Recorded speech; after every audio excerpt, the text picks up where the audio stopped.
கர்த்தர் உண்டதாக இன்றைய வசனம் மார்க் 9ஆம் அதிகாரம் 23ஆம் வசனம். இயேசு அவனை நோக்கி, நீ விசுவாசிக்கூடுமானால் ஆகும், விசுவாசிக்கிறவனுக்கு எல்லாம் கூடும் என்றார். கர்த்தர் உண்டதாக இந்த வசனத்தை பார்க்கும்போது, ஒரு ஊமையான ஒரு பிசாசு பிடிச்ச ஒருத்தன் தகப்பன் வந்து கேட்கும்போது, அவரும் கேட்கறதுக்கு இயேசு நீ விசுவாசிக்கிறியா? விசுவாசிக்கிறால் ஆகும் சொல்றாரு. அப்போ அவர் வந்து சொல்றாரு, விசுவாசிக்கிறனால் எல்லாம் ஆகும் அப்படின்னு சொல்றாரு. விசுவாசிக்கிறவனுக்கு எல்லாம் கூடும் என்றார்.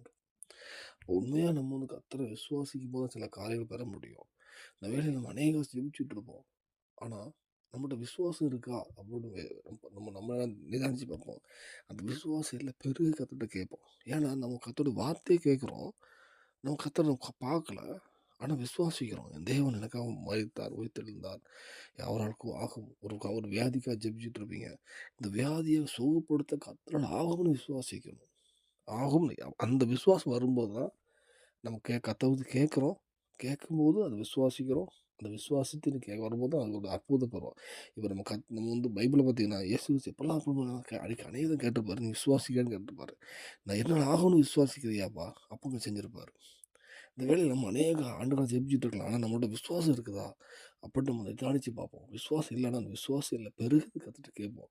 அந்த விசுவாசத்தோடு கேட்போம். இந்த பைபிள் விசுவாசம் அநேகத்தை சொல்லியிருப்பார்.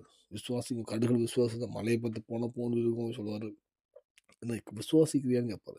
இந்த வேலையில் நம்ம அநேக ஆண்டுகள் ஜெபிச்சிருந்தாலும் விசுவாசம் கம்மியாக இருக்குமானால் நீ ஒரு விஷயம் கற்றுட்டு விசுவாசம் பெருகிறதுக்கு ஒரு விஷயம் கேட்போம். விசுவாசத்தோடு கேட்போம். கண்டிப்பாக நீ இதை கேட்டுட்டு இருக்கீங்களா? சகலவற்றையும் தேவன் தருவார். இந்த பூமியில் சாட்சியில் வாழ்க்கை தருவார். பரலோகத்துக்கு ஆயத்தப்படுத்துவார். அதை அர்ப்பணிப்போம். தேவன் தான் கிருபை செய்வாரா? ஆமென்.